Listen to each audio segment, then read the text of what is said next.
tough act to follow following Ron Liddy's presentation, but the three stooges, we'll call her, presenting this morning, Larry, Mo, and Curly. I mean David right now. But our presentation is going to be the creation and future of your museum. And we've got a slide presentation. We'll kind of show you how everything started, how it progressed, and some of the things that went into creating the museum, which I'm sure a lot of you are probably not familiar with a lot of it. So, but I will turn it over to Larry here, and thank you. Good morning. Good morning. This is your museum, and what we want to show today is all of the support and all the reasons why it's your museum. I've always had the vision of a museum. It goes back 40 years ago. Around 1995, I talked to Scott Gilmore, and he had a space in the back of his showroom, and I said, why don't we put a museum out there? And he thought about it. He said, that's a good idea. Bring people in. So we started there. Dave and Diane and I put our collection there, and it worked really well. Well, then we had a vision committee. Diane and I were on the vision committee, and we came up with 3 suggestions. The first one was a full-time staff person, which we did. The second one was create an event, and that was the midwinter.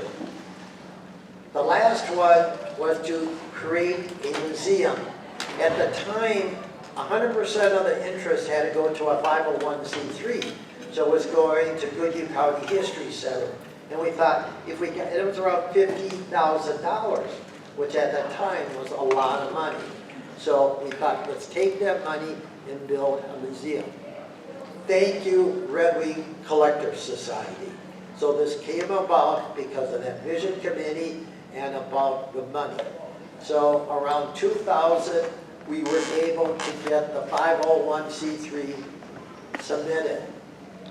We couldn't wait for it to come back. It came back, rejected. I can't tell you how we felt. We had a couple of attorneys in Red Wing doing it, but it got rejected. So we told Jerry Schleich what had happened. He said, don't worry, I'll take care of it. 2 weeks later, we got a letter that said, approved. So the attorney said, who is this Jerry guy? I've never heard of it. Somebody being approved. Well, at the time, Jerry was on the Federal Reserve Board and literally had a lot of connections. So thanks to Jerry, we got it. The next part was we needed a building. So we thought, God, how cool would it be to have it in original stoneware building? So the best, we went and talked to Ed Reimer, who owned the Pottery place. And we said, why don't you work with us and work with us in terms of doing the museum? I said, we got one across the street. He said, what are you paying there? Nothing. So what are you planning to pay here? Nothing. He said, well, that won't work. So we did some negotiating, and Jerry helped me. So we were able to get a 3-year lease free. We did have to pay for the utilities, and we saw that this is part of the building that hadn't been used in 15 years. Their storage area. Yeah, we had to build everything out and do everything. And I still think we overpaid. But that was the beginning of your museum. You know. And I'm just, the next couple of photos, this is the Minnesota Stoneware Building, the only building left in existence right now of all of the buildings. But it is so neat that it's the actual historical building that where all the clay industry happened. That and, I don't know, if you want to talk about the Well, that building is the culprit. That's the one that started all this stuff. It fueled our cravings for collection. It fueled our want to preserve the history. In this picture here, it's another reason why it's so important that we have a museum. We can collect all these memories, all these photographs, all this information, artifacts, and preserve them for our future generations. Look at his biceps. And the guy isn't even flexing. I mean, just look at how big those biceps had to be to throw. Me up there. That's me up there. You need it for the lift You're all that that old. long? Yeah. I don't know. It's the 50 gallons. Okay. Look at that paint. Another very historical photo there of all the hand painters on the assembly line with the dinnerware. I say we have to capture all these important bits of information and history.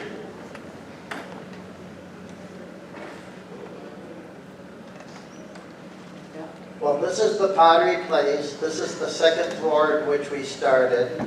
And like I said, I still think 3 years free, we still overpaid. But it worked out really, really well. And as you see, we got it. Diane claims she took out 1,000 or 10,000 10,000 nails. And they did 6 months. We had to rehab it. And it was the storage room for all of the retail stores that were in there at the time. And it had Halloween things from years ago, Christmas things. They were just horrid. It was stacked. So this is the final project. After about 5 or 6 months of cleaning it out, this is how we learned how to work with your museum. Everything was done with volunteers except the electrical. In this case, we had new carpeting. So your museum is literally built under volunteer help, which you'll see later. But it did not look like that in the beginning. So once we got it done, we started building it out. Dave? I think this probably took us, how many months? We're close to a year to get to this stage once we had everything emptied out there. Ready to move in some showcases, build out the front wall. And I was just going to add, we had to remember we did not have a paid staff, so everything had to be secure. So there was techniques that were used, thanks to a lot of the volunteers came up with some really ingenious ideas on how to keep things from people being able to break into them. We did have security, we had, glass breakage, door entrance, window entrance, and we literally went through there almost constantly to check the doors, to check the windows, make sure that everything was secure. But that was one thing that we had to remember. We didn't have a paid staff, so we had to make sure that when people were viewing, it was secure. We always thought this was probably the first museum that was in a corporate setting, open 7 days a week. And the only way we could do it was to create it so there'd be no staff. During all this period that we were here, we never had a staff member. Everything was done. Diane, for about 6, 7 years, opened and closed it every single day to show you the commitment that we had. If you want to talk about that, you can talk about all the ladybugs. You had to clean out of the windows all during certain seasons. Flies. Yes. You want to talk about the securing the... Well, thanks to Dave Kuffel, when his job in the Chicago area was decommissioning buildings. And he was responsible for getting the dioramas, office furniture, you name it. I mean, he could wrestle stuff up, and we'd drive down with a U-Haul to Chicago and fill the truck up and come back home. And I don't know how many trips we made throughout the years gathering stuff, but it was very instrumental in starting the museum. And these two images here show the first salt glaze diorama on the second floor. And the photo on the right is one of our first collections, a North Star collection that we received. Wayne Bell. Yeah, Wayne Bell. And those dioramas were all donated because they were decommissioned, and he always, Dave Kuffel made sure, and I'm sure it was his company, made sure that nobody in their area was looking to need any of these items because they donated there first. But as long as we were a 501c3, they were very willing to donate the stuff to us if we would be willing to come get them. So he did, all those dioramas were free. On the North Star, you see the shelving, that was all made by volunteers. So there was a lot of, in the early years, a lot of cases of beer and camaraderie and laughter, but what great memories. It doesn't get any better than that. Plus, we were younger then. A lot. You go. Oh, you talk about Nona's and... This was a short display that we had up there for a while. Probably some of the rarest pieces of stoneware that exists today. Our first piece was from the Perone company out of Milwaukee, Wisconsin, which was donated by Dennis and Nona Yagi.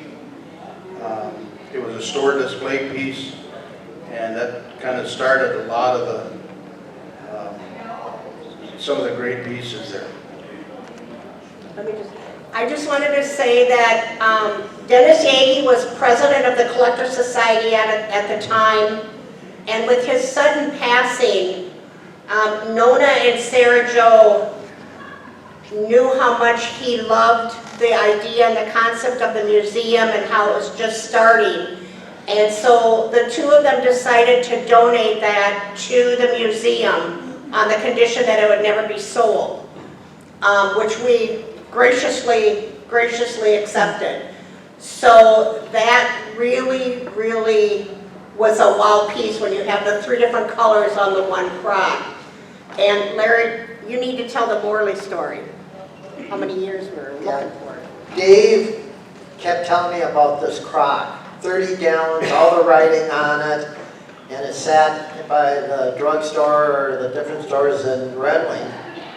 And so for 30 years I was tracking it down, and I almost gave up until I got a call that the person had it, and they wanted to add and let me say, a very large family room on their house. So the three of us went to look at it, and there's a picture of me, all of us on our knees looking at it. It was mint, the kids were playing with it. Swinging on it, and then my eyes were like saucers. I finally found it. Yeah, after all these years, well, then they told me the price, and I realized it was a very, very big family room. And I said, nothing has sold half of that. There's no way anybody's going to be dumb enough to pay it. So I said, I can't do it.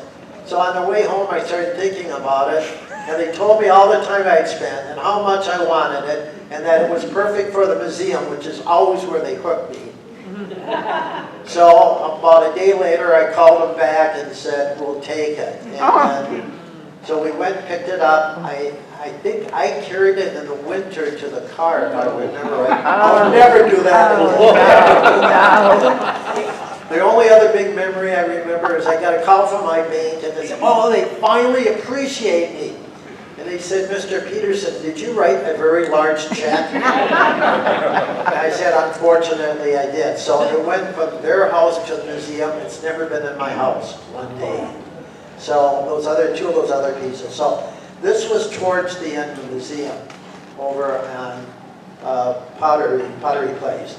And what happened was, we did too good of a job. As we kept building it up and more people kept coming, the landlord said, you know, you've got a great museum. It's really doing well. You're getting a lot of people.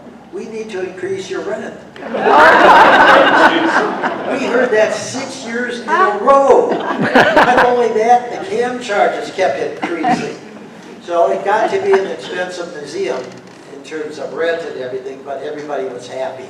Why don't you show them how much of the fundraisers?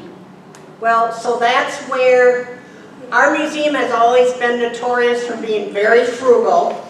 And we were in the black even the first year, and we've always been there. But we needed to do some fundraising because we always wanted it to be free. We wanted to, anybody that wanted to come walk through there, we were hoping to inspire them of not only the fantastic things that the clay industry produced for 90 years, but for them to start collecting. And so we started Whining for Red Wing way back, what was it? Well, I guess I don't remember years, but we had a fundraiser and it went really, really well. We had silent auction, we had some appetizers, some champagne, I believe, or wine. Just another photo of one of the whining events and the salt glaze diorama. We eventually did get some salt glaze from that first picture. It was a beautiful display. We'll bypass this one pretty A little quick. younger and thinner. We both are. This was the signing April of the purchase agreement. What was it, April 28th, 2012. April 28th, 2012. I remember it well. I remember my hand shaking on that day. I was president at the time of the foundation, and this is at our attorney's office. And it took so long for it to happen because there was railway rights and there were so many mix-ups from the actual plat that had to all be cleared up before we could actually do this, so. Nope, no backup. I was in real estate 50 years, and so I got involved with negotiating. About 40 years ago, 30 years ago, I brought Steve Mulick over to the front of the building, and I said, this is going to be our new museum. I cannot tell you what he said, but it was not real supportive. But I had always envisioned this being our museum. It was just a perfect building, real estate level, easy parking. It was just a perfect building. So when I went to the landlord and said we wanted to buy your museum, he said, that's the prize building. That's the reason I bought all of it, was for this building. And I said, yes, but it's perfect for our museum and it will help you. Well, that didn't do anything to him. So what happened is the economy changed, and he was down to one tenant, and it was a small tenant. So I went back to him again, and I said, you got an empty building. It's not going to help you being empty. I said, let us buy it and make a museum out of it. And he agreed. After about 6 months of negotiating and hitting him over the head and hitting me over the head, the second project was, that was only half the building. We had 13,000 square feet. The other half was 13,000. We needed to find another tenant. So then we started searching and we found the perfect tenant, the seniors. And so we had to work with them to get it to go. And they were excited. I was going to say also, before that, we knew we were growing too large for our museum that we were at the Pottery, or the Minnesota building. So we had started to look, several of us started to look at different buildings in town that were available. There was a Sears building, there was, and that was fine, but it just didn't have everything we needed. We looked at the old J.C. Penney downtown, right on Main Street. It would have been gorgeous and perfect, parking, so we couldn't get buses in there, we couldn't get tours in there. And we even tried the old, if anybody knows, the Bachru's Ehlers building, which is also on Main Street. And so we've been constantly looking at all these buildings where the Red Wing area seniors were also in the same predicament because they were at the old hospital and that just got sold. So they were kind of looking for a new place. And so it was a perfect fit that the Red Wing area seniors were looking for it at the same time as the Red Wing Collective Society Foundation was, and they needed an area for their space. So both 501c3s, the Red Wing area seniors and us, bought this building, and it became an association, which I believe was one of the few, am I correct on that? You know more real estate than I do. Well, we had two nonprofits sharing one building. We've had a lot of firsts with this, and it has worked out incredibly well. Once we got the building, we realized we had to do some remodeling. The portion on my left, I guess your left, is actually the existing portion of the museum itself. I thought there was 24 walls. Diane counts 23 walls. Anyways, there were a lot of walls That we had to remove. that had to come down. There was flooring in most of them. It was a dance studio. And I thought, you know, the crew that we had that was going to do this, all this work, we'd be lucky to get this done in 3 months. So here's what Diane did. Here's what I did. Yes. Go ahead. So yes, there was 23 or 24 walls that were removed. But what we did was we connected with the Minnesota State Training School. And they have a program of Sentence to Serve. And we asked them if they would be willing to come down and help us destroy walls and remove them. And they had a Oh, ball. I bet. And they had 6 guys down there and the person in charge of them, the foreman. And of course, we're so used to volunteers and being appreciative of everybody. So we had figured out hot dogs, we had potato salad, we had chips, we had fruit. I mean, we were just so excited that they worked for food. And I happened to go up to one of them around after they'd worked for 4 hours, and I said, well, help yourself to some hot dogs, take a break. And he goes, ma'am, I take a break when I'm told to take a break. And I'm like, oh my God. So they were so appreciative though. We fed them well they were there for 2 days. They just took everything down, they cleaned everything up. It was just unbelievable. It was one of our many miracles that has happened to the museum along the way. It would have taken us a month to rip everything out. 3 months. Yeah. But they did it in like 2 days. And I don't know how many Wow. trips to the emergency room too. Oh, Yeah. And this is after all of the walls were removed. wow. The walls were removed. The floor was in tough shape. It had a lot of glue on it from carpets and whatnot. We had a guy come in.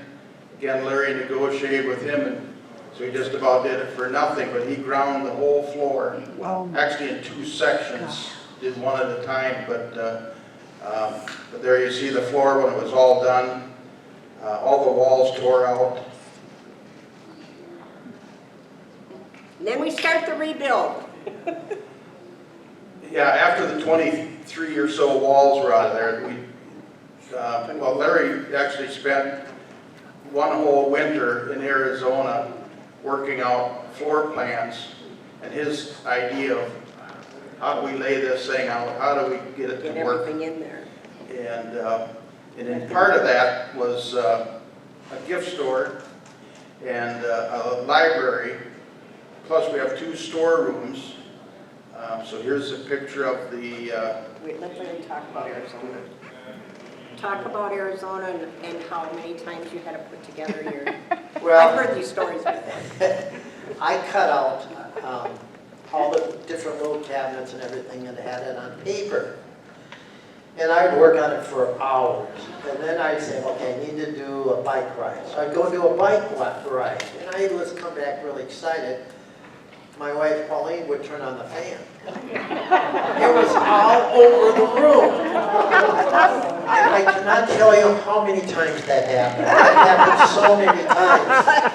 And as it turned out, it was a gift. It literally was a gift because the museum literally got laid out by every possible ways it would not work. And what was left is what would work. And one of the other, this whole museum has been a miracle. I mean, I've told that to so many people over the years, it's just been a miracle. One of my jobs was I had to lay out our new offices. So I would lay it out and then I'd give it to an architect to do it in. So I'm used to laying buildings out. Well, it happened to work out really well. One of the slogans I used to always tell people is think big, think big. You never think big enough. So Dave Kuffel gave me the best advice. He said, keep as much light in it as you can. All the windows, have them open and have as much light as you can. So I thought, okay, we're going to think big. We had big aisles. A lot of people that were working on it couldn't understand why we're doing it because once somebody visits it, they're never going to come back once they see it. So we set up aisles for 60 or 70 people to tour it, which was a mistake. I did a huge diorama. All those glass panels you saw, my job was figuring out how we could use every one of them, and it took me months. We did it. I came up with a combination of using them so that we used every one of those dioramas. When we were building it out, one of our helpers said, why are you making such a big diorama? We'll never be able to fill it. Well, 2 years later, he said, we're full. This museum is a miracle. It's because of all of you we have it. And I see Gary Wisbar over there. When we came back, the three of us started talking. And we have a really great communication. We just don't agree. And so we were trying to lay out the library. And we had 3 glass panels. And by the way, all the stuff that Dave Kuffel gave us that we didn't use, we traded for a discount on this. We sold the carpet to one of the restaurants. So everything we got free, we renegotiated. So we were talking about that, and Gary Wisbar was behind us, and we got a little bit of animated, you might say. And every time I turned around, he's further back. The last time I checked, he was outside. But that's how we communicated. Dave and I had 1 vote, and Diane had 2 votes. I'll say no more. That's the way it should be. But without all these volunteers over the years, the museum would not be what it is today. And you know, this here, Trails West, it's a perfect example. Trails West traveled all the way from their home, stayed overnight here. They worked hard when they got here. They worked hard the next day. They sheetrocked. Some of the women, Nancy and them painted the bathrooms. I mean, it was just unbelievable. And every one of the volunteers gives so much of themselves, and your museum would not be what it is without them. So all of you, anybody that's been helping on anything, that's what makes our museum so special. Well, no, let's keep going. We got the museum, we got it remodeled. We went through, I don't know how many ambassador hot dogs. Every time we take a break, we do ambassador hot dogs. And we had more fun just sitting around talking. Now we had to fill it. And the reason we did it was Jerry and Louise had agreed to finally give us their museum. Bring theirs home. And bring it home. Jerry had always said, get it to bring it home. When he saw what we had done at Pottery Showroom, that gave him his idea to do his museum. So April 4th, we met in Lincoln, Nebraska. There was 20 of us. We had ordered, I don't know how many, 500 boxes, something like that. We asked everybody to bring boxes. Gail donated her collection of boxes. We had hallways filled with boxes. So we had a month and a half to get it packed and delivered. All together, okay, I checked it out. We delivered 760 boxes that were packed. Everyone was inventoried, everyone was numbered. We did not break one piece delivering them, which is a miracle. That doesn't include the 60-gallon jug, or 70, it didn't include all the crocks, all the jugs, that was all extra. We had one problem. This is the only problem. We would give the drivers money to start up at Walnut Bakery to buy 2 dozen donuts or bakery goods. We never got more than a dozen and a half at Lincoln. On the way back, it was the same problem.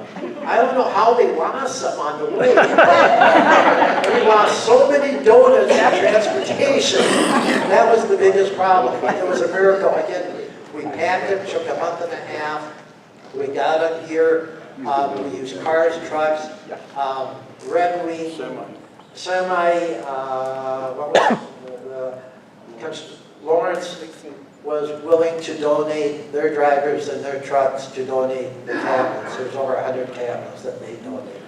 This is the 70-gallon jug coming in. I think Steve and Barb took it from Lincoln to here. We had a great crew working.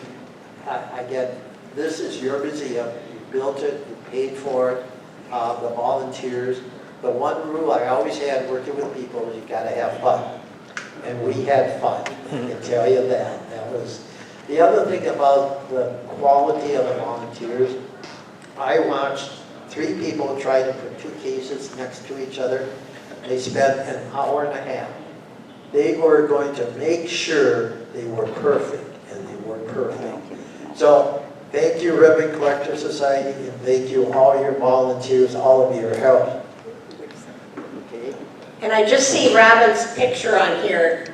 I just wanted to say, we had gone from having a museum that had no staff to needing a new staff at this huge area. And when we started to think about it, we thought about Scott Gilbert, because he just decided he was going to close the Pottery sales area. And we thought, how perfect. We could have him be our manager because he knows the history, he knows the people. So there was a few of us took him out to dinner or to lunch, and we kind of broached the subject to him, and he just had closed on a Red Wing shoe store in the state of Washington.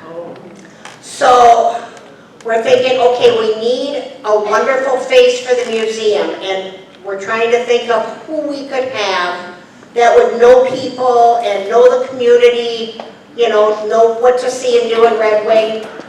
And as Larry and Dave and I were walking down the hallway, dejected because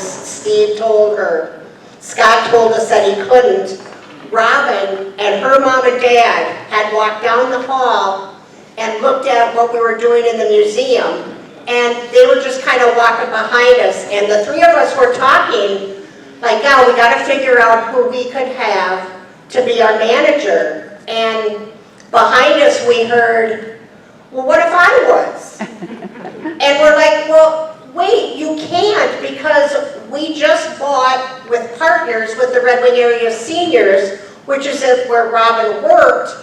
We didn't want to cause any rift between them and have them lose Robin and we gain Robin. And Robin said, let me take care of that.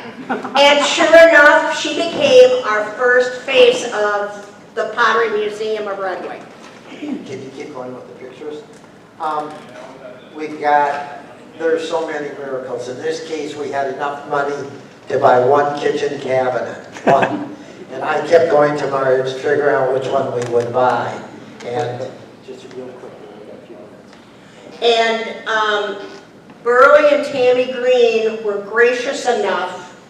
They came, they measured the museum, and they went home, built the whole kitchen, I should say, built all of the cabinets, refrigerator, all of that, and came back and stayed overnight, put it together for us. Wonderful, donated. This is another one of our discussions. Couple gave us these 2 glass doors. Dave and I guaranteed we're not going to use them. They were broken, they were missing parts. You wanted those type of doors. Yeah. Ugly. Well, They're industrial. we wanted doors, period. As you can see, Diane won. Keep it the She next did one. not win this argument. No. But And that was her Christmas present one. Yeah. Yes, she got her door. keep going. This is our grand opening in 2014, another miracle. This whole museum has been literally a gift and a miracle. As we look back and look at it, this is our 25th anniversary. It's all because of you. It's all because of your gifts of time, your money, everything else. I had always thought that Red Wing had an incredible product. It was the one few company that went from Southways to whiteware to kitchenware to art pottery to dinnerware. It was the best made. It deserved a museum. And with all of you, we got it. We've got 25 years. Where do we go now? We're moving from a museum to a campus. We were able a year and a half ago to get the kiln. We're working with the state. They're telling us it's going to be $500,000 to redo it. And we're working for the state to pay for that. Another miracle. We opened up in the Pottery Place a building called the Minnesota office to promote the museum. 2 years ago, we got land in the dump donated. So we are moving ahead. We want to keep this as a campus. We would love to get land in the dump, to have that. Years ago, when people came to Red Wing, the chamber said 90% of their calls was about pottery. Why not make it that again? Why not make Red Wing the pottery capital of the United States? We've got the campus. We have a person who would help us support buying the other half of the museum. If the seniors ever want to sell, you have done an incredible job. This is your museum. Congratulations. I just wanted to point out, when we purchased the building for $500,000, we were just trying to figure out how to get it all paid off. And Nancy Lambert came up with an ideal, wonderful idea, and we formed the 300 Club. So what it is 300 people donated $1,000 over 3 years so that we were able to pay our museum off in full early. So without some of you here and without all of the other donors that have donated it, there again, the museum wouldn't be in the shape it is today. By the way, your $500,000 investment, I'm told it's now worth $1 million. So it was really smart of you to buy the building. It is an incredible building. Well, the part of what one of the persons said is, why would anybody come back? And I thought about that, and I said, they're right. So we were committed to do one new display every single year, major display. Last year we did the creamery. This year we redid all of the big dioramas, and we add about 100 to 150 new pieces every single year. So we want to have reasons for people to come back. We've been running around 38,000 visitors a year. For a small museum, that's an incredible amount of visitors. We run on about $1,500 a month to pay for marketing and everything else. Most of the money goes to the building and staff. The $1,500 is what we use to cover most of the other bills. Pretty much everything that's done is literally done with volunteers. And we try to do a big display like every couple of years. Go ahead.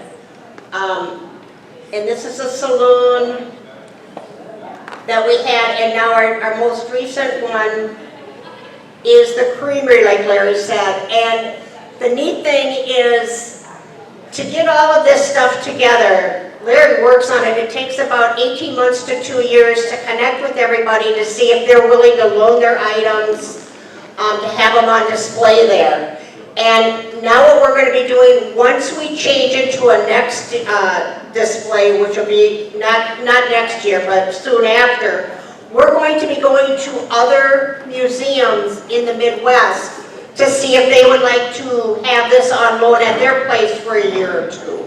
So it's kind of nice to be able, since you've collected all of these items, to be able to pass it on so other people can see how it was done way back when.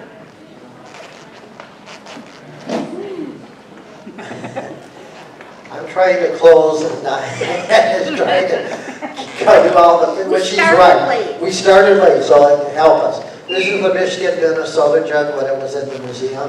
We have a copy of one in the museum, and every tour I tell the story.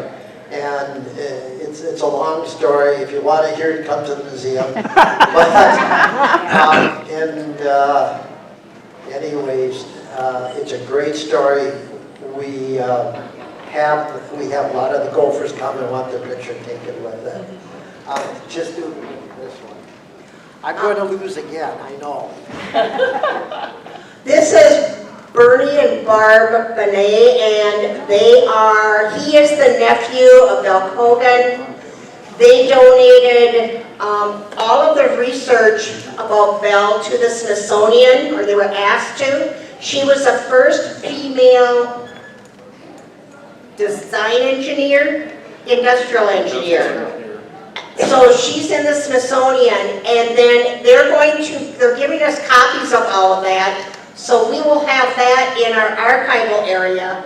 But he also donated all of 500 items of all of Belle's items, one of each, because they are downsizing. So now they know that it's in Redwood.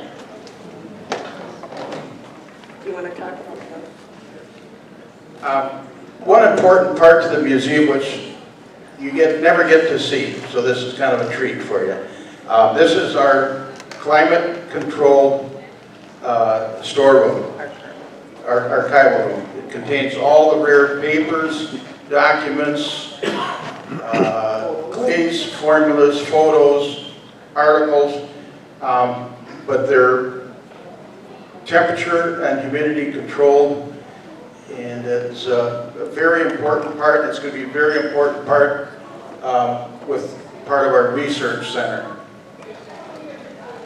Now, just this last year, Larry has donated $10,000 for 10 years for a total of $100,000 to make sure that the research center is always taken care of. This is going to actually staff a part-time person for archiving, so that if anybody comes and would like to know or see something in original, they would be able to find it, document it. But it's all going to be, or most of it, will be put safely out on the internet.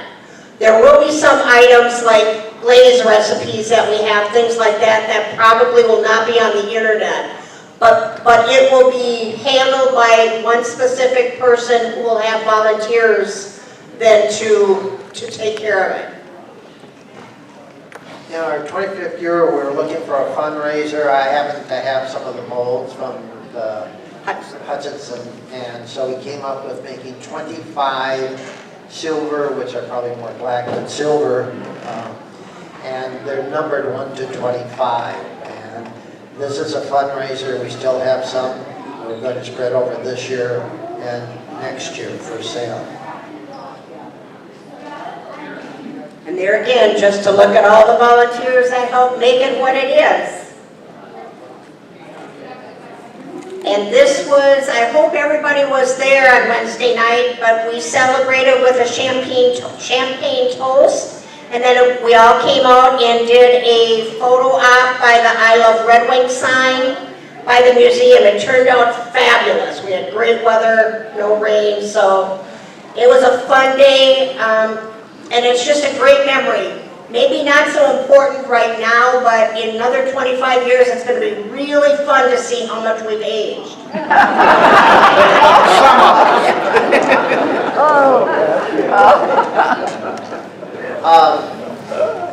This has been your museum.